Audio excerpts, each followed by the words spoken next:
So, good morning, everybody, and welcome. My name is Philippa Haynes. And I'm Mark Lee. Welcome to another episode of the Accountant's Success Secrets podcast. In fact, this is our 20th episode. Right. So, this is where we showcase and celebrate successful accountants who have been running their own practice successfully for a good few years and whose stories can inspire and encourage other accountants around the UK. We ask them to share their story, including the highs, the lows, and what they've learned on the way. Our aim is to provide some fundamental insights for you, our loyal listener. And if you would like to share your story in a similar way, do please get in touch with Philippa or myself. Yes, indeed. Anyway, today we have a cracker ahead of you. Ahead of us. Ooh, can't say it. I'm so excited. We are delighted to introduce Nicola Mason of Point Accounting Limited. Yeah, Nicola's managing director of the company, which specialises in supporting entrepreneurs, e-commerce sellers and small businesses. As experts in automation, they've been awarded a migration specialist certification, not only for Amazon sellers, but any e-commerce business. And recently, Point Accounting merged with Kimson Accountancy, and they now regularly bring on 3 or 4 new clients every week. So we're going to hear a lot about that and how busy they really are and how they can fit everything in the time that they have available. More of that to come. So welcome to the Accountant Success Secrets podcast, Nicola. Is there anything else that we should add by way of introduction? No, thank you for having me. It's exciting to be part of it. Yeah. Indeed. Okay, well, as you know, we aim to keep the podcast to around 30 minutes, and we do that by focusing the discussion, or trying to, around a few specific questions. I'll start with a combination. What was it that attracted you to start your own practice, and how did you go about doing that? Well, I worked as a financial controller I was always in industry, but I always wanted to get into practice, and because I didn't have the practice experience, I'd always been told no, I didn't have enough experience. So I started my own, but obviously I didn't have any clients and I didn't know how to go about getting clients because I'd only worked in industry. So I went on Indeed, and a man was advertising for 8 hours a month, doing CIS, bookkeeping, VAT returns, and I thought, well, that'll be a good way for me to practice alongside my own job, my full-time job. And for 2 years, he was my first client. He's still my client today. For 2 years, I just had him. And then I got up to about 30 clients in that 2 years, all small businesses. So I found it a good way to practice the routine. Obviously, I was already AAT qualified and I'd done half a CMA. So I knew how to do accounts and stuff, but I just hadn't really done it in my day job. But at first, I didn't do that. They still had their own accountants. I was just a bookkeeper. And I sort of built myself up to that, if you get me. Yeah. And where did you say you started getting those clients from? The first one was from Indeed. They advertised for a bookkeeper. Right. I thought this was a good opportunity to start my own business. I made men's accountant, which was his Point. That was me kids' names, Mikey, Ellie, Nicola, who's me, and Donnelly, which is our surname. And I just made my own little business and just built it up slowly. And then everybody else came from Facebook and LinkedIn. Lovely. Yeah. So how long did it take for you to get up to those 30 clients that you mentioned there? I think I had 11 in the first year, so the rest must have been in the second year. But that's when I gave my job when I had 30. That's when I said, right, that's it. I'm going to give up my job. But I never just went full-time in my business. I decided to go and do a degree. So I went to uni full-time, 3 days a week, and ran my business to 2 days a week. But then by that point, I was talking to bigger clients who wanted someone to come in-house, be part of their team. So I was going in and I wasn't just being a bookkeeper. I was literally basically being a financial controller for their team, helping them manage all areas of the business and giving consultancy advice as well. It wasn't just day-to-day, compliance. Awesome. Yeah. And were you were doing all that with 1 or 2 small kids as well at the time, I think? Well, yeah, my daughter was 12, I think, and my son was 13. And I had the 2 young kids. They were both teenagers in senior school. And obviously I ran the business and I went to uni full time, plus the kids cadets. So I used to also help out in cadets of an evening and weekends. So we never had a spare minute, but we just made it work. Yeah. What were you studying at university? Was it something accounting or was it something totally different? Yeah. Well, I wanted to do ACCA because I had my own business. I weren't allowed to sign up as a student. They said over 5% shares you're not allowed. So I did a degree that had 11 papers of ACCA in it. So that was my way of not getting chartered. Obviously, I'm not chartered for that reason, but I've got 11 papers of ACCA. And then I did a master's as well because I just love learning. So now I've got my master's and my degree. And that was all my practice. And that, yeah, I saw in your LinkedIn profile it referenced the degree and the masters, and I was wondering why, because a lot of people, you seem to have two types of accountants: those who do accounting at university and then go into accountancy, missing the fact that a standard accounting degree doesn't really help them in practice. And the other type of accountants are those who don't do an accounting degree and learn everything subsequently. And many larger firms prefer that. But I love what you did there, Nicola, in doing an accounting degree that was relevant to what you wanted to do in practice and had many of the papers you might otherwise have done to get the ACCA. Terrific approach. Yeah. What I'd love to hear a bit about now is how you got from there to where you are now. And as Mark said in the introduction, you know, you're onboarding 3 to 4 new clients a week. You are incredibly busy and focused on really massive growth. And you've merged recently, et cetera, et cetera. Just sort of bring us up to speed. How did you sort of get to this from where you were? So I met my fellow director, Tony. I met him on LinkedIn about 5 years ago. I'd obviously started my own business, gave up my job and was in uni. And he was looking for somebody to help him out because his accountant who ran his practice had gone on maternity leave for 3 months. So I started going into his practice 2 days a week and helping them out when I went in uni. And I did that for 5 years because she never came back to work. So every summer I'd be in full time. While I was doing my degree and my masters, I'd be in part time and I'd be training his staff and helping his staff along the way. And then after 5 years, he ground me down enough to say, why don't we just merge? I had my own small practice. His was slightly bigger than mine. So men's accounting, I brought all the clients in to Tony's practice as my buy-in. So I'm a shareholder of the bigger practice. And men's, which is now Point, which is the dormant company, wasn't trading. And then we decided to get this building together and make it Point Accounting and make it like a business hub where all other businesses would rent out rooms. So in that time, I met Laura, which I knew from LinkedIn anyway. We would always, champion each other from the sides. She was doing similar to what we were doing and we sort of liked each other's vibe. And then Laura rang me one day and said, do you fancy having a new business partner? And I was like, okay, because I'm quite impulsive and I just thought this would be a good idea. So Laura then merged and brought her clients in. But because it was separate company, not clients that had already worked with me and Tony for years, it was really tough. I think she had 40 clients and that was really tough on board and them for that month because all my work had to stop while I just focused on these clients. So I wouldn't do that again. Although I'm so glad I've got Laura. I'd make sure I had another accountant first before I did it because taking my eye off the day-to-day work put a lot of pressure on myself. So yeah, now there's me who's really impulsive, Tony who's quite laid back and controlled, and Laura's who's like a little bit of an in-between.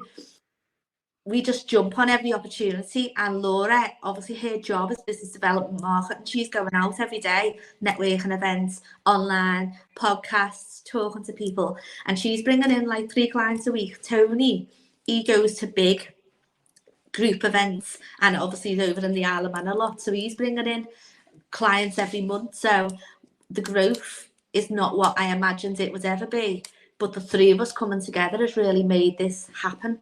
And the fact that we don't shy away from any opportunity. We literally jump on everything, and if we don't know how to make it work, we'll find a way, because it's all about the experience. The qualifications they've got don't really matter when it comes to what we're trying to achieve. It is about the experience, because we've all got different experience.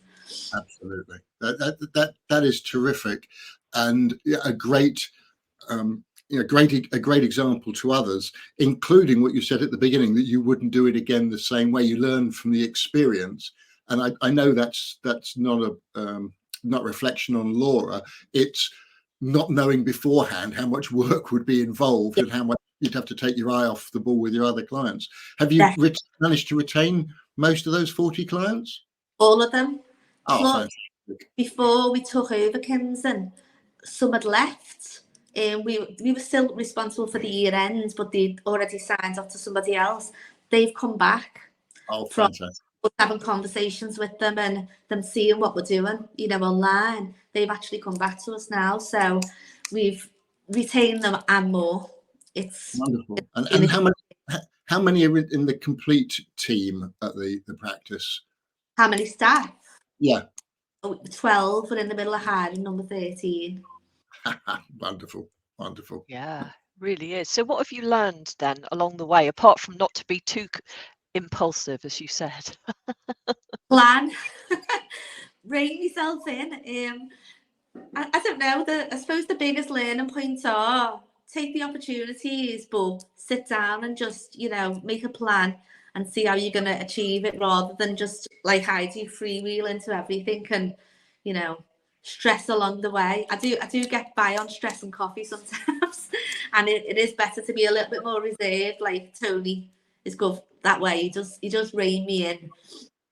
The other thing, stop buying every piece of software that looks shiny and new, because they're not all going to solve your problems, and you end up with subscriptions for 15 things, and do they even solve the client's pain point? Because sometimes they just make more work. Oh, do you know, I don't know if it was your post. I saw a post yesterday, either on Facebook or LinkedIn. A practice owner like yourself had got the team to list out all of the software packages that they use, all of the support they use, and it was an incredibly long list. Was it you? No, it wasn't me. I didn't see it. But I do remember it. Yeah, it was a crazy long list. Didn't seem unreasonable, but my comment was, I hope that as stage 2, they're going to get everybody involved to look at, are they getting the best they can from each package and doing it, getting it to do everything that it can do for them, and also to identify where there are inevitable overlaps and they're paying for stuff they don't need because they could do it within one of the other packages they've got. Very true. We have a practice management software that does everything our submission software does, but we don't like the way that one looks. And then the engagement package that does our proposals, they could all be done by one software, which we are now looking into, but then who's got the time for it? So you end up paying the 3 or 4 softwares that do the same thing, because you just think, I haven't got 3 days to sit there and do one. So I actually seen on another group that you can pay someone to set it all up for you in the background. So I'm going to talk about today, me and Laura. And you also need to make sure that you're all familiar with and comfortable with the new one, because there's always some learning time as you get used to it. Yeah, one of the things that we talked about earlier, Nicola, which I'd like to sort of pull out just a little bit, because I think the accounting and bookkeeping space is a busy space, and those people that are really doing a lot, like you and Laura and Tony, there's a lot of growth there. But I mean, it does have an impact on sort of personal lives as well, and there are lots of mums out there as well, not wishing to be sort of generic or anything, but you've got a young baby as well, haven't you, as well as 2 sort of grown-up kids, and you were talking about the pressure. Just tell us a little bit about that and how you manage it, I suppose. So I had the baby before we merged with Laura, so I became an employee of the bigger practice, and then decided to have a baby in my 40s, which was great. I love the baby, but my plan was to slow down, work less, and be a mum, because like I say, I had my other kids when I was very young, and I don't think I ever slowed down then. So that hasn't happened because the growth just exploded, and then obviously we merged. So instead of working less, I actually work more, which is not the plan. So I am trying to hire an assistant at the moment to take some of that off me. But yeah, as a mum, the best thing I ever did was start my practice. I'll never say it weren't, but it is hard when you're a mum trying to support 175 limited companies. You all think they're the only client you've got. So I'm always on the phone over weekends and evenings and stuff. But most of them are like family now, you know, they send Christmas presents to the kids and, you know, birthday cards and cakes. But yeah, it is a lot of pressure, mum. Yeah. Well, I think that also answers the question of how you foster the relationships that you've been developing too. That people see you as more than just an external accountant. Is that right? Well, my original clients, they used to come to my house. So they knew the kids, you know, they'd say hello. They used to come to my house and drop stuff off and, you know, come round and have a coffee with us sometimes. I had my own office because I was a full-time uni student and helping Tony out. I was hardly ever there, so they used to just come to my house. Now that we've got the office and everything, they all come here, but they just drop in. You know, I do have appointments, but they also know they're just welcome to drop in whenever they want. And I'm constantly on Zoom with one client or another. So the relationship is not just a normal external accountant. Like, we do keep them compliant, of course we do, but that's not the journey. The journey is to be part of the team, find out the pain points, and then deliver them something they don't even know they needed. Fantastic. And what does that mean then? What sorts of things are you working on outside of the kind of the remit, if you like? Well, one Zoom I had last week with a guy that's going for investment, and we were looking at his P&L, and he was heavily cost of sales. It looked like he'd never really been posting stock journals before, so I sat there on a Zoom with him. We went through his P&L together. I looked at, you know, where's your stock, where's it come from, and so on. But also I was looking at all the subscriptions and saying, you know, you've got 17 subscriptions here. Some of them you've been paying for years. Do you actually use these? So we went through them one by one. He told me, actually, that was the same as that. And then I sent him a list of what to go and cancel, you know, get out of contracts. So they're just the normal things that you could give value to a client. But most people don't do that. They just do the compliance year end. You know, this is what you spent, this is what you've earned. I'm trying to give them something that our management accountant and his team will be doing. So a little bit different, but it doesn't take time. And, it's just. And do your fees reflect that level of service, do you think? Well, the old fees don't, but now we've got Laura. Laura's making us charge proper fees, which uses Ignition, and everything's split out with us. Our old fees, because we were contractor specialists at the beginning, the fees were like a one-off fee, and everything was all encompassed. And when we tried to increase the fee, we did get backlash because we were so cheap. We were too cheap, and we know that. But now, like, we've sat down, we've gone over. Nobody's a contractor really anymore in this practice. We do have some of the old clients that are. Majority of the fees now that they're on board at the correct fee. We don't really give discounts. However, if there's a catch-up period, we might let them pay it off over a few months rather than a big lump sum when they join us. But the new fees are really good, and I'd be scared to send them out, but Laura's like, no, got to prove our value. Laura's quite strict on that. Love it. And that is the benefit of having different people with different skills, isn't it? You know, because as you've said, a lot of the time you're helping people at their desk, you know, who maybe are training and stuff. So you've really got your head into that part of it. And then Laura's going off business development, but also being strict on the pricing. And then Tony it sounds like he's the sort of control center, and he's kind of, you know, the person who is very sort of chilled and also off bringing business in too. So it's quite nice. He's a financial advisor, Tony, so his experience is so different. And sometimes when we're talking about accounting, we're coming from a different area. He's trying to give the client better, and I'm like, no, we've got to keep them legal and keep them on the straight and narrow. So it's a good conversation because we can think outside the box because we've all got different, you know, backgrounds and experience. You're absolutely right, and it's one of the reasons, you know, I often get asked, why do I focus on mentoring sole practitioners? And it's because, you know, practice owners like yourself, if you've got other people to bounce things off, you know, the value that I can provide as a sort of a second pair of eyes, a second brain, providing insights from other experiences, the value is much more limited because you've got each other to sense check your decisions and to explore your opportunities. And, you know, the accountants who use me on one-to-one mentoring are getting that from me without having to have a business partner, I suppose. Yeah. But I can absolutely see the benefits of having a business partner. Totally. And I didn't want to give up control. You know, for 5 years, I was like, no, I'll subcontract for you, but I'm not going to join forces. And then after 5 years, I thought, you know, I really trust Tony. Probably trust him more than I trust my husband. I say that to him all the time. So I decided to go for it. And it's been good for all of us because we've both got different skills. Like you said before, I work more with the client on the day-to-day with my team. Laura has. What mistakes do you think you made, and how did you learn from them and correct them? I'll say the biggest mistake is probably the buying every new and shiny piece of software that comes about, because you end up heavily, you know, relying on software, spending more money than you can afford to, and most of the time, like you say, they all do the same thing. So I remember buying an app once that connects all your softwares together, and I was paying £99 a month for it, bearing in mind I didn't have many clients at the time, and nobody downloaded it except for other accountants and bookkeepers in my accountancy group. So that's one of the mistakes. Is I'm impulsive. I get excited by everything new and shiny, and I do need someone to say, do we really need this? You know what I mean? Love it.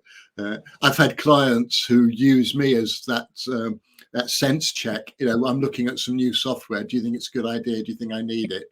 And I'll provide that support, which might mean the answer is yes. It might mean they just think about it a bit more and decide for themselves and avoid being too impulsive. It's great to have somebody you can do that with. I'm delighted. And that let's not talk about the app software, because I had very strong views on that for a long time, which seem to have been proven correct. I'm not sure what to say. What other mistakes do you think you've made and learned from? I think one of the biggest things, and I don't want to badmouth anyone, but I used to take on every client that came my way, because you can't wait to get the client, so you just accept them. Probably undervalued myself massively in the first couple of years. I didn't know how to chase payment, even though I'd done credit control as part of my role in industry. Ringing up and asking for money for my business was probably really hard. That was the hardest thing, really, is saying, you owe me money. So I ended up losing about £5,000 in my first year. And so the credit control was a problem. I was submitting before getting signatures, before getting payment. So yeah, I think the biggest thing was confidence and overcoming that to become the way I am now. And now I just won't submit anything until we get payment or a payment plan. But you've got to learn that. You've got to go through that. You've got to lose money to realise that you won't be a bit of a walkover anymore. But accepting every client that came my way was definitely a big problem. And I think it's one of those, I mean, I talk a lot about the ideal client and making sure that you kind of know who you really want to work with. And whilst that can sometimes sound, you know, whatever, you know, marketing person speaking about it, it's actually really true, because I think unless you're very, very clear about what you're worth and who you want to work with and who you're best suited to, then you're really not adding value to anybody who comes on board. And you're also not having that optimum relationship either, are you? From my perspective anyway. And you can take on lots of people. I think Pavan, a previous guest, was talking about, you know, he took on anybody and everybody initially, as I think you do when you're a startup. But then even he realized that you have to get to a point where you have criteria for choosing clients. Definitely, that's Laura's job. She does all the pre-initial checks and the onboarding and talks to them and finds out what they need. We do take on clients that are in a mess, although they're not our ideal clients. We like to help people, but sometimes you realise quickly that was a mistake, because the ones that don't want to pay are usually the ones that need you the most and want to grind you down, take up all your time. So, like I say, Laura's there to filter that out. But like I say, we do take on people we shouldn't. We haven't learned our lesson yet. But we have, we have gotten to a better place now where we price correctly. So that sort of filters a lot of people out as well, because they think, well, I don't want to pay that. Okay, then. You can be fair to someone else. And do you take money up front from new clients? No, however, with our proposal software, if they have a catch-up period, it does charge them for their months. So if there's like 8 months of the year's already gone, it'll do 8 months payments up front for the accounts and court tax at least. But that's something we'll talk about as well, because some of them say, well, I can't afford to pay that. We'll go, okay, we'll let you pay it over 3 months, or we'll give them a payment plan, but we do charge it. So we're not just doing a set of accounts for 3 months payments. You're not a charity, no. Very good. So we probably ought to move on to the next one, which is, what do you think singles you out as a practice? And I think just listening to what you've been saying, there are quite a few things that I would say are interesting about you and about point accounting. But what would you say if somebody asked you, do you think? Particularly that attracts new clients. Yes. To keep those you've already got. Our goal and what we're trying to achieve online and when we talk to people is the customer experience. We're trying to make the customer experience the best. When you think of big companies, the reason they do so well is because they don't make the customer feel like, they're just a transaction. So we become part of their team. We champion them online. We say happy birthday on the birthday. We try and be part of it. It's not just an external accountant. I think that's what makes us different. I'm sure a lot of people say the same, but we are about the experience rather than just an external software support, really. And do you find that the clients who like that have had a previous accountant, or do they tend to be new and having an accountant for the first time? Well, most people we get come from other accountants and they've got complaints. I think everybody has complaints about the previous person they worked with. Yeah. But most of the complaints are, I only hear from them once a year. I didn't feel like I was getting the response that I needed. So we try and offer them a different approach, which works for most people that we find to now. Like I say, the ones that had left Laura or were leaving in the middle of leaving, since they've worked with us to finalise the work for the year end, they've now decided to leave the new accountant who they weren't really getting responses and stuff from. They felt like just a once a year service. But again, sometimes people don't value themselves properly. So if you give them a bargain basement once a year service, the client's going to compare it to someone that's given them 100% attention. Suddenly they're going to think, well, I'm not getting what I need from you.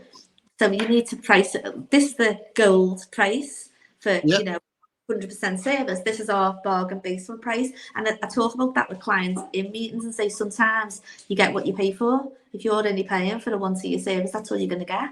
You're not going to get any more than that. It's so true, and it's a great approach.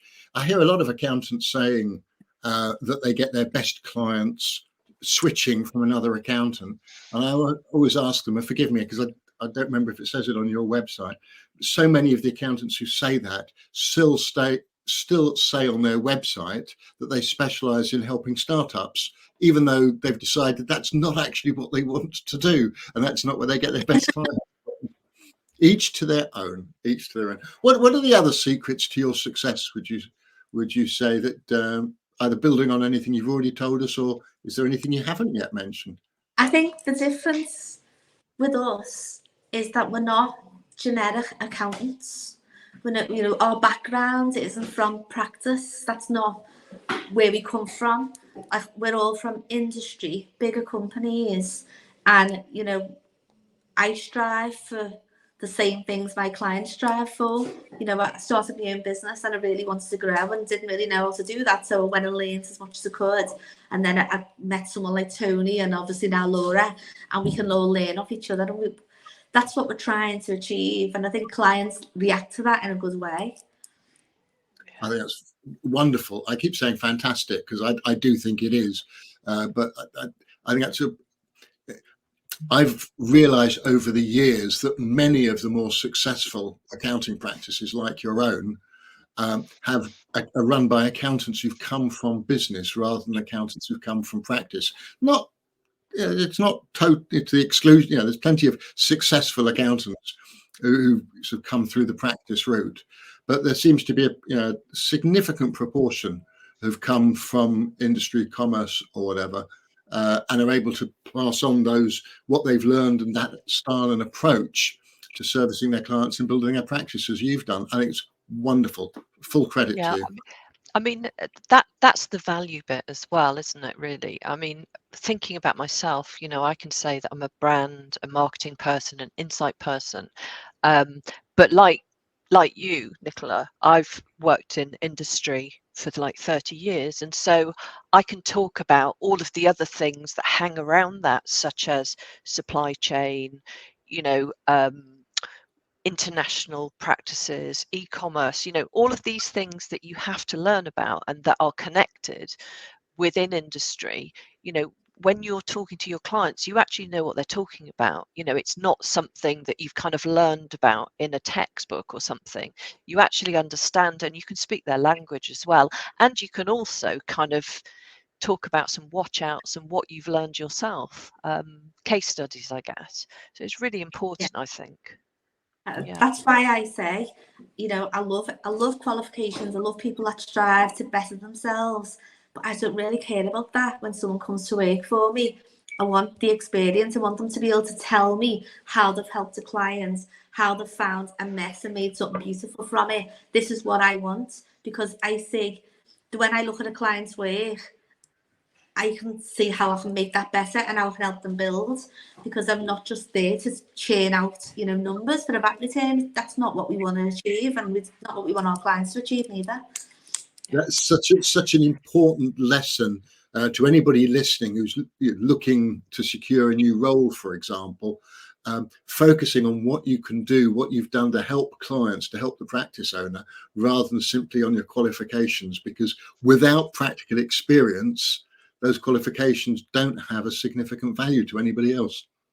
Yeah, I do feel sorry for some people that have done like AAT or another qualification that have never worked in accountancy at all, because they will struggle to get into a role.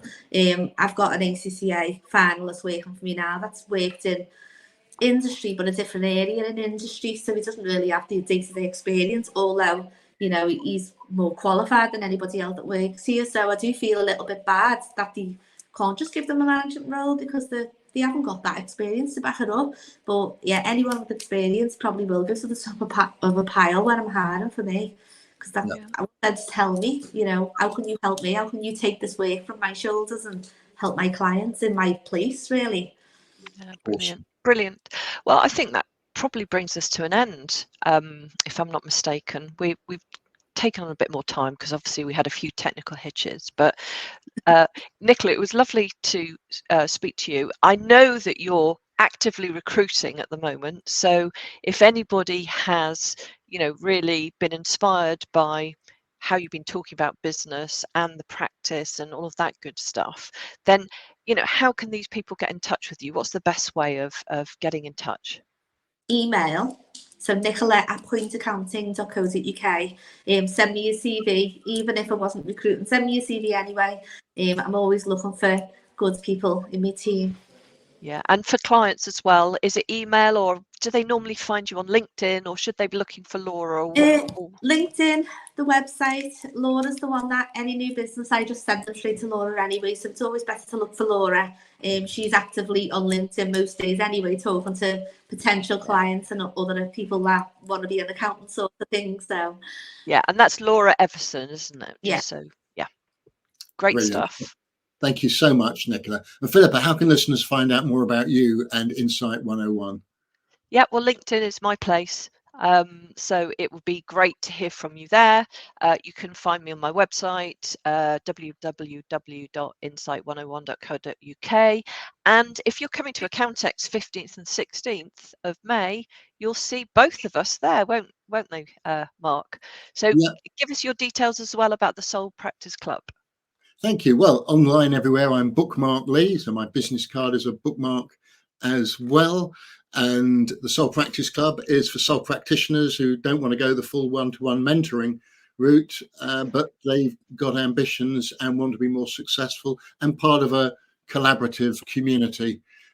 Online regular meetings, full details on my website, bookmarklee.co.uk, or find me on LinkedIn, Mark Lee FCA. Have to put that in. There's over 5,000 of us with the same name on LinkedIn. Wow, but there's only one Mark Lee, isn't there?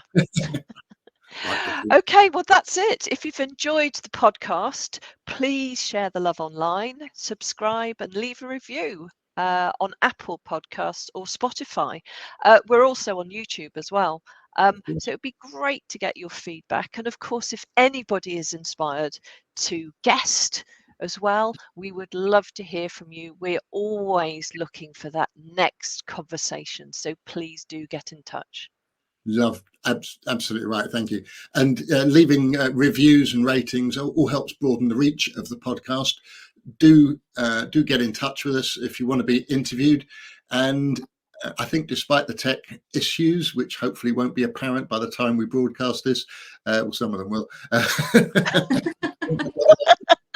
Thanks so much again to Nicola and to Philippa. Until next time on the Accountant Success Secrets podcast, or anywhere else we might meet online or in real life. Goodbye for now. Goodbye.